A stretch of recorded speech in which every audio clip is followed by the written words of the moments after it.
The future risk will be more human.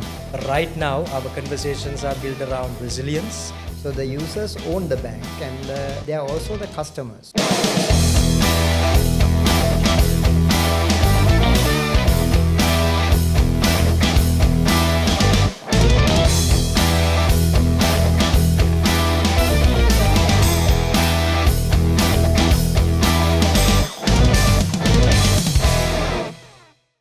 Welcome to another episode of the 20 Years of Dialog Enterprise podcast series. And today's conversation is something different. It is something special. At the heart of every great brand is its customer. And today we are going to talk about Lanka Financial Services Bureau, the swift connectivity and messaging partner. And for this conversation, we have with us today Mr. Mihindu Rajaratne, CEO of LFSBL, and Omesh Devendra, Sector Manager, Dialog Enterprise. Mr. Mihindu, Omesh, how are you all doing today? Good. Thank you for joining us today. I think it's a pleasure to have you in this conversation. So I think let's start. Mr. Mihindu, I think, LFSBL operates at the heart of Sri Lanka's financial ecosystem and is a crucial and critical part of the swift payment ways of Sri Lanka. And you serve the greater majority of Sri Lanka's banking sector.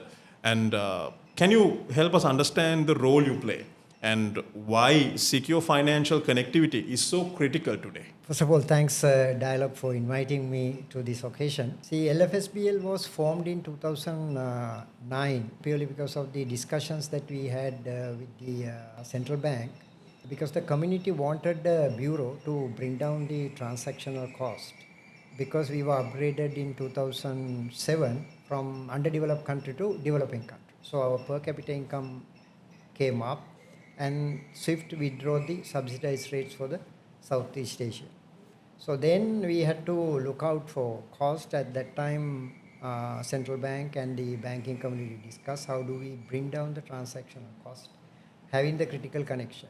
So then they found that there was a format called bureau in their governing system. And then they formed the bureau with the concurrence of 22 banks and shareholding.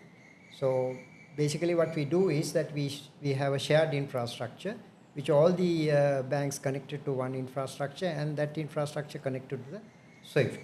So by doing that, we did two things. One is we saved the infrastructure cost for banks, and the other thing is that we save huge foreign currency outflow for the nation. So roughly about $3 million per annum. Right. So, I mean, it's very clearly understood that you function in a heavily digital integrated world and rather very digital integrated ecosystem. What has changed about how financial institutions need to communicate and operate today, in your perspective? So if you take about 20 years ago, financial institutions believed that infrastructure would be high-end 2 servers and phone links, lease lines, and then you start running the operation and you have 2 IT guys or 3 IT guys, and then you continue operation. If there's something happens, okay, they can wait till the next day to connect or disconnect or whatever do. But today the financial industry is running at a chaotic world, right? So chaotic world means that imposes a huge risk, right? In a risk environment, you act it differently. So way back in 15 years ago, SWIFT has seen this and corrected the side of compliance and the risk management. So as a result of that, even Dialog has to correct their infrastructure and their standards. So it's not completely digital, I would say, but in the payment system is completely digital, but it's still the human input is there.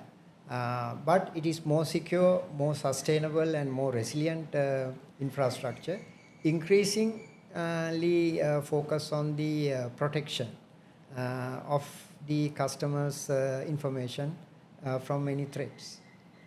So that is basically the very short version of what is digital infrastructure today comparing to 15 years ago. Omesh, so I think Mr. Mihindu said a lot. If you could walk us through, I mean, our relationship with LFSBL, correct me if I'm wrong, has begun, I think, as early as 2007. So, I mean, in our early engagements, or rather from our early engagements, what stood out as a need for absolute reliability and security? And could you walk us through the key challenges that LFSBL was facing at that point in your purview? Thank you, Chanel, for that question. So when we first engaged with LFSBL, we understood very clearly this is not a standard connectivity or infrastructure project, because LFSBL is running on a very stringent environment governed by SWIFT global standards. So reliability, security, and availability were non-negotiable. So we had to ensure that first action item was to learn their world, understand how they operate. Then we had to build in a ground-up approach of how we can provide a secure environment for the customer in order to ensure there is secure messaging infrastructures operations ongoing.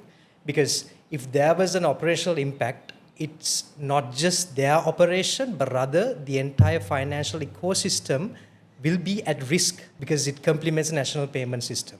Okay, all right. So, I mean, so Omesh, I think, let's move a bit forward. I mean, when you look at financial messaging today at a national scale, all right, it's very crucial, right? I mean, what are the risks? I mean, if the system fails or falls short, what do you see as a risk? So, Chanel, it's very detrimental. If the operation was impacted by even a millisecond, the country's SWIFT payment gateway will be affected. So we had to ensure resilience is built in on top of security infrastructure from ground up. Because apart from operational impact, there are national level consequences when it comes to reputational as well as relationship, which can join in the entire payment system. So we had to ensure that the operation is in line with global standards, SWIFT messaging infrastructure. So every single minute as we speak right now, this embedded framework is governing the operation. Okay, all right. Mr. Mihindu, anything to add from your end, sir? Yeah, the SWIFT network, SWIFT is specified for the Bureau. There are two standards. One is that the connectivity maintenance of the gateway and the infrastructure, 99.99, 2 digits. So 99.99 we have been maintaining. Like, if you ask, we have the record in the world of the bureaus. We have been maintaining 100% for last 4.5 years. So if you ask me, if I add what are the risks that is arising from taking down, I mean, in layman's point of view, if the network is down by 800 milliseconds, the entire economy can come down, right? Because it's connected to payment and settlements of network of the central bank, and it relies on national payment. National payment relies on the connectivity between the banks to settle the payments and settlements at the end of the day. 800 milliseconds. 800 milliseconds. So now we are a certified service bureau, and we are basically in the Asia Pacific list of SWIFT. Now Asia Pacific list, we are basically stand tall with 2 Japanese bureaus, 3 Chinese bureaus, 1 Singapore, and 1 India, and Sri Lanka flag is flying high among them, right? On the other part, how these 800 milliseconds, you're asking him about the risk. First one is the operational risk. Then the operational risk will give rise to 2 risks. One is the business risk, the other one is the financial risk. And the financial risk and business risk, operational risk go all together. If something detrimental happen, it will be a reputational risk. And that reputational risk cannot be recoverable. It is irrecoverable. So that's the level of maintenance that we do. I would like to quote at this point, once Andy Grove, the Intel chip maker, said that if you are in technology, you have to live like a paranoid. Means what is going to happen next. So that is the life that both parties have been living. Okay. And dialogue is for us, and dialogue for LFSPL dialogue is completely 2 different relationships. A lot of people think that we outsource them and we pay a fee for month and all that. No, we have a relationship beyond that. It's a strategic partnership. I think we are practicing what Toyota did years ago, supply integration to our operation. So both of us think like one in order to carry out these standards and And this year we continuously achieved standard and got certified for the 10th time consecutively on the Asia Pacific listed. And for that 10th time certification, there's a huge load of work and compliance from the Dialog side. So that's why Omesh said that, we'll have to think alike and it's non-negotiable. So from the get-go, I mean, correct me if I'm wrong, Dialog Enterprise has been a crucial part of your operation. It's an integral part. Integral part. Obviously, it is crucial. Okay, right. I have something to add in, Mr. Mihindu mentioned earlier. So now the word compliance is being, mentioned in this conversation a lot. So how serious it is, I would like to mention, because year on year there are physical audits from Belgium that comes to Sri Lanka that audits our infrastructure, audits our operation, and that audits are unforgiving.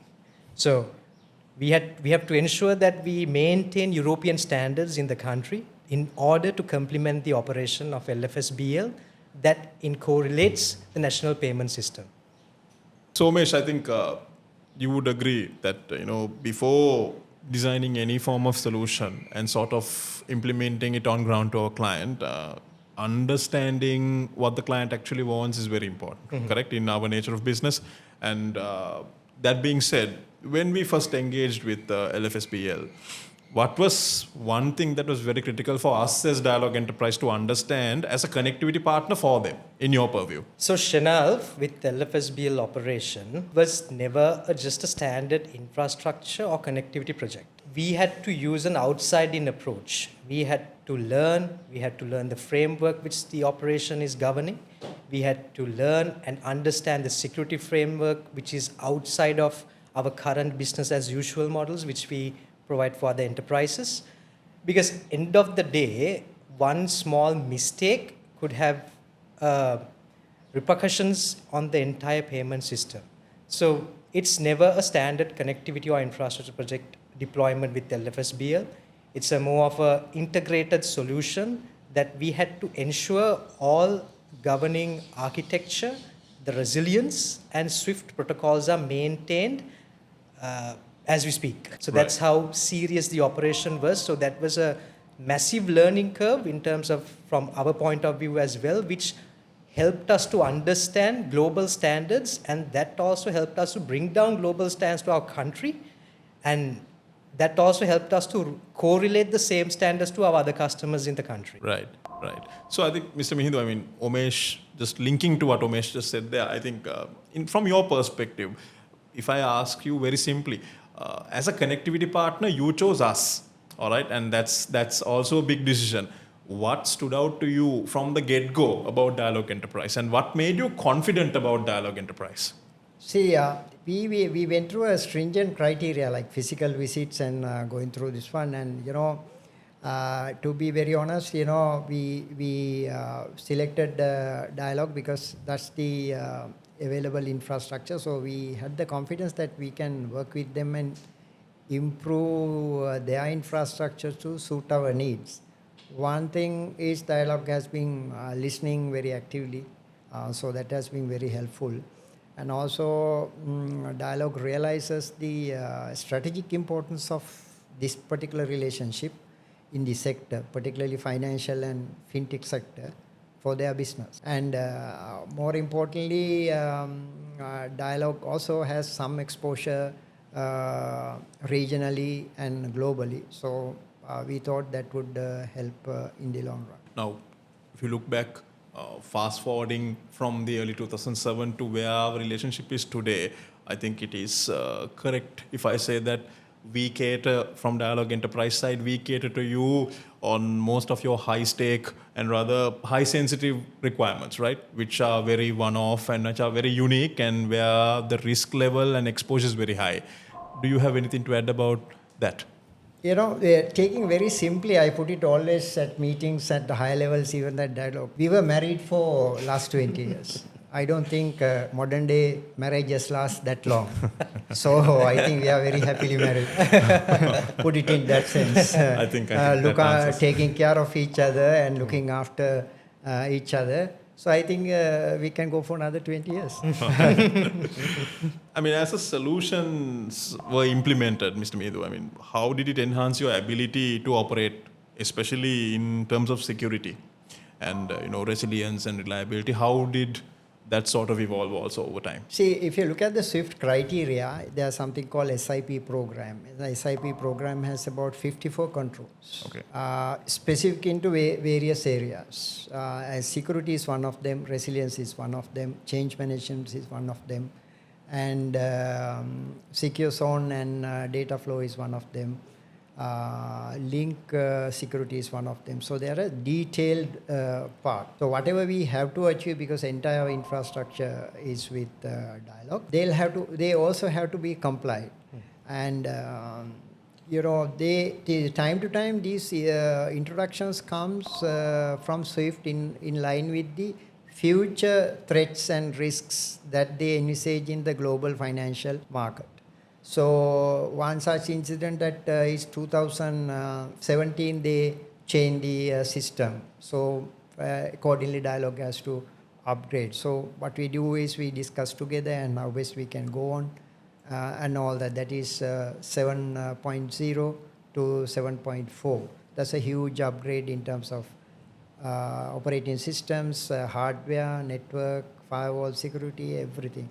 So it has been, they have to read that document like we do. And that's why I say, as earlier, we are married. So we read in the same single document and we act as one cohesive unit. I think that has been the success. I would like to add into that. So just like what Mr. Mihindu mentioned about a marriage, but in a marriage, the vows are being mentioned at the beginning of the marriage when you are getting married. But with our relationship, the vows are getting renewed every year. In other terms, the security protocols which are governing SWIFT operation changes every year. So we have to make sure that we understand them, and then we have to see how the production and DR environment both are currently managed by Dialog, how it works in a tandem manner, and then we have to make sure that the security and resilience is also being updated year on year. So that's I think one of the reasons why it has complemented for 10 years of SWIFT with SWIFT SIP awarding or other us being certificate. That's one of the reasons why this continuous engagement helped the operation to be certified year on year and play with the big league SWIFT operation leagues and ensure that we bring down these resilience to the country. And that correlates to the national payment system as well. So, Mr. Mihindu, I think this conversation has been very insightful. So let's transition a little bit beyond Dialog Enterprise and beyond LFSBL. Let's look at the national arena. When you look at LFSBL where it is today and this partnership that we have with Dialog Enterprise, it is very clear that we have done more than just enable connectivity for your organization, right? And through that enablement, you have been able to cater to the national agenda, right? To the banks and to the greater part of the financial ecosystem of our country. What is that contribution from your end which we were able to enable? Simply, we maintain 100% connectivity 24/7. Okay. So that all the banks can deal with all the three main financial hubs in the world. Okay. Namely Hong Kong, Switzerland and London. Right? So even Dubai. So the banks generally find fault with services for not catering and all that, And this company is owned by the bank. The specialty of this particular company, this is not a corporate entity. This is a cooperative business model. So the users own the bank and they are also the customers. So what really happens is we started with the connectivity. The banks came for connectivity, keeping their messaging servers in their premises. So we introduced the messaging infrastructure. They had the confidence to come back. The first 6 banks came, and the rest of the big banks also started coming. Namely, some of the big banks are today, and in this year also 2 big banks are on discussion to go live on messaging before September. So that's the kind of confidence level that we have given. See, the banking sector, the financial ecosystem is all about trust. Now, if you look at the recent development in the sector and news that we hear, it's all about trust. How well you are securing my money, how well you are securing my information. But in today's digital world, if you look at the risk point of view, It's not about how well you are securing my money, how well you are securing my information. Right. So I think, thank you, Mr. Mihindu. I think, Omesh, I think something that maybe you can add now, based on what Mr. Mihindu said, the word trust, all right? I mean, in the financial sector, that is everything. And us as a connectivity partner, obviously, for Mr. Mihindu to be able to build that trust with the financial ecosystem and all the private banks, this has gone beyond deployment, what we do, right? So how has this evolved today as a long-term relationship in your view? I mean, it has gone from a normal relationship, Right. And It has Mr. evolved. Mihindu mentioned Yes. that we look at each other as one team, right? So it's now more of a long-term partnership, and Mr. Mihindu said that we can go on for the next 20 years also. Yes, yes. So what is your view on this? So complementing on the marriage story, Rishadal. Yeah. So initially, our discussions were all about architecture, SLA, and specs, bare minimum specs, how we can complement the infrastructure. But right now, our conversations are built around resilience and how the sector is driving forward. And our conversations have changed. And our relationship is complementing each other's operational mechanism, our learning, our growth as two business models. So the change in this conversation is what have changed our partnership from a vendor to a customer to a joining partnership, operational B2B partnership. Okay, all right. So, Mr. Mihindu, I think two more questions towards you. I mean, we spoke about the national agenda. I mean, if you look at the financial system today, the ecosystem rather, and how it's constantly evolving and rapidly changing, global standards, data and security, these are more than just topics now. These are more than just compliance now. It's something that we live by, correct? And what should institutions rather be preparing for next, in your view? I'll touch something that you mentioned about the national agenda. Now, LFSBL sits on the Payments Reforms and Systems Committee of Central Bank. LFSBL is also a member of the National Payment Council. So all the time, they consult us what to go ahead and all that. Answering your second question, how the bank should be, banking sector and the financial sector should be prepared. My simple answer to them also on a different forum, they'll have to get out of complacency. Because this world, just because you have IT system, you have a ERP system, and you have the core banking system, the whole management of operation, this is too good to be left with the technical guys. So the active engagement in terms of the business, corporate and operational guys, particularly the security guys, are very important going forward. And also, it's not about hardware or software or infrastructure. The future risk will be more human risk. If you look at the recent history, all the controls have been basically violated by human, not by the system. So the bank has to, even the central bank, has to think differently in terms of the next 5 years or 10 years. Because today I hear, again, Middle East is crisis. So the financial sector going to face some different challenges. Then, there are some global changes in the trade. Then there will be technology changes. Then the incoming of artificial intelligence. And still this human element stands tall. Okay. So the future risk will be looking at out of the box and be vigilant about the new risks that are emerging in the sector. Okay, right. So, Mr. Mihindu, I think at Dialog Enterprise, we believe in building the future today. So, I mean, in one line, what gives you the confidence in scaling forward with Dialog Enterprise as a partner? Because they are willing to learn. Okay. That's your statement, no? Yeah. So collaboratively, we as an enterprise are willing to learn, and together we move forward in this direction. Yes, you asked me a short answer, that's the shortest one. Right. And with that, you have anything to add? No, Shanal. Okay. So with that, I think we come to the end of a very insightful conversation. Thank you to the both of you gentlemen, Mr. Mihindu Rajaratne. This has been very insightful and it has been an absolute pleasure. Thank you for giving us your time. Omesh, thank you very much. And with that, we come to the end of another episode of the 20 Years of Dialog Enterprise Anniversary podcast series. Stay tuned for more.